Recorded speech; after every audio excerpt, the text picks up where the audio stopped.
wedding season. So there is so much to be excited about when there are shadis in the season for the Desi culture. Your non-Desi friends are so excited to be a part of it.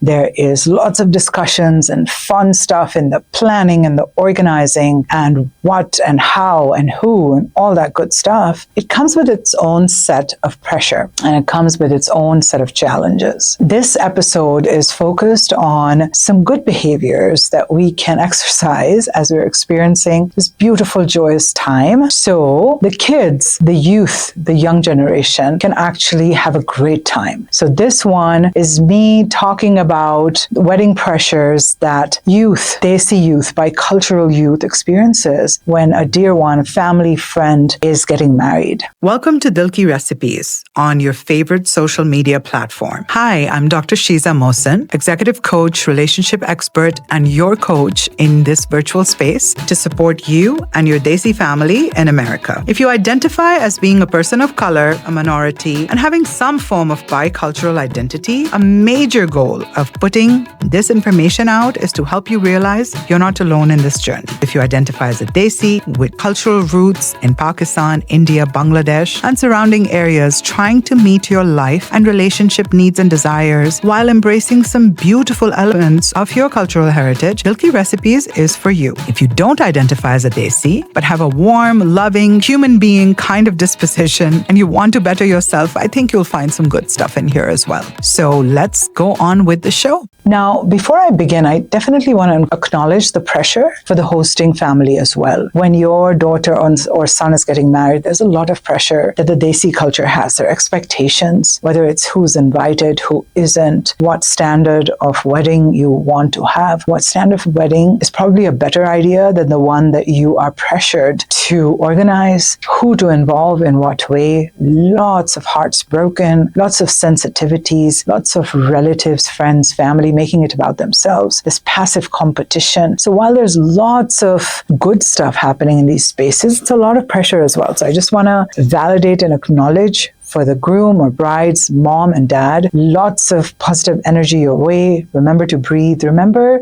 to have a discussion with each other about what is important for you. So anytime you feel the pressure to make a decision, you have your values list. And if the decision is not a part of those values, then try to encourage each other to stick to what you both had discussed before the pressure kicked in. This particular episode, I definitely want to focus more on your kiddos. These young people who are the life of the party, who are really enjoying this experience, but feel so much pressure. And so I'll tell you, unfortunately, and you may agree with this, that our culture, while it's beautiful and colorful and our weddings are so amazing, there is a lot of negative stuff that goes on as well. One of them is the commentary that aunties, and I will now say aunties and uncles, because I get feedback that it's not just the aunties, it's the uncles as well, that really generate a lot of negative, tense atmosphere that they really perpetuate in these events, that this youth group that's so excited about the festivities almost gets nervous attending the wedding, just not knowing what kind of questions they will be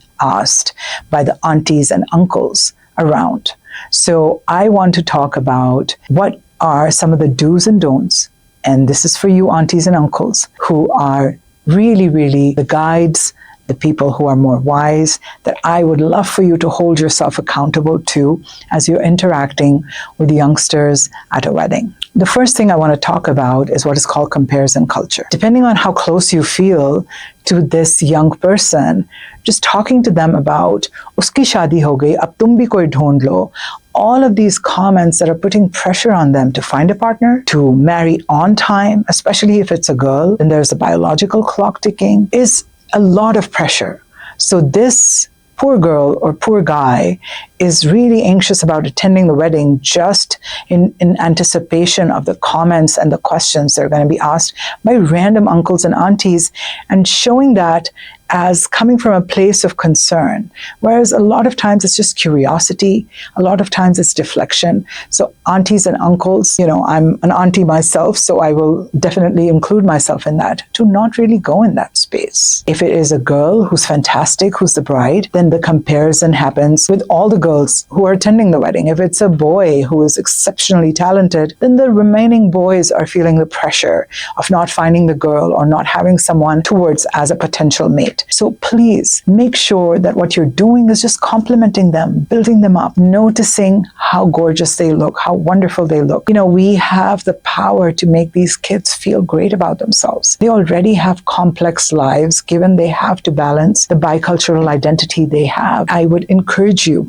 to not go in those spaces. The second thing I want to talk about that's really important is what is known as the Rishta Police. If your kids haven't shared this term with you, then I am sharing this. So Rishta Police is aunties and uncles who are constantly policing the crowd, and especially the kiddos. Who looks more traditional? Who looks more liberal? Who's wearing what? How much skin is showing? How much it isn't? There's a lot of body shaming that's going on. There's a lot of gossips and rumors. So if you see somebody's daughter talking to somebody's son, the rumor mill starts, whereas that could have been a very harmless platonic conversation with the person of the opposite gender, but then the rumor mill just takes over. So these kids, it's such a difficult time for them to really actually enjoy that experience when they feel like these eyes are just noticing them in that criticizing way. So whether it's policing their behavior, policing their humor, policing any kind of body movement you notice. So if you find yourself doing that, please try to refrain from it.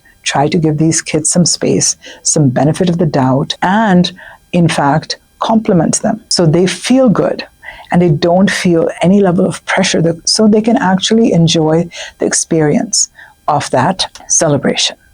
The second part that I want to talk about around wedding pressures is to the kiddos, young adults, millennials, Gen Zs who are attending weddings. I'd like to give you some tips, 3 or 4 things that you want to take into account as you approach this very exciting season where you're probably going to be noticed, you're going to be complimented, you're going to have a lot of fun, hopefully, is to be aware that our culture does have these elements where you might feel that the aunties and uncles have no boundaries of the kinds of questions they ask you. So many of the young men tell me that they're asked about their salaries and what they're doing and, what's the rent of the place that they're living in. Are they at home? Very, very invasive questions. Learn to set boundaries. Learn, and how do you do that? So my biggest tip to you is anticipate the top 5 questions that you're going to be asked and have your responses prepared.